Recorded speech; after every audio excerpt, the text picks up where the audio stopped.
সেজন্য আমরা আল্লাহ তাআলার প্রশংসা করি নিজের উপকারের জন্য।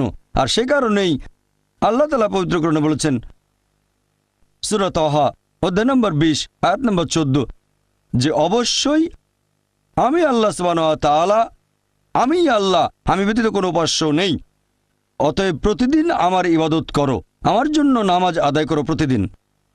আল্লাহ নির্দেশ দিচ্ছেন প্রতিদিন নামাজ আদায় করো, কারণ এখন পৃথিবীতে দেখবেন চারিদিকে শুধু খারাপ জিনিস, চারিদিকে শুধু ধ্বংস, আমরা পথ হারিয়ে ফেলব। এই নামাজকে বলা যায় ন্যায়নিষ্ঠতার প্রোগ্রামিং। ইবাদতের এই কাজটা ন্যায়নিষ্ঠতার একটা প্রোগ্রামিং। আমরা প্রোগ্রামড হচ্ছি।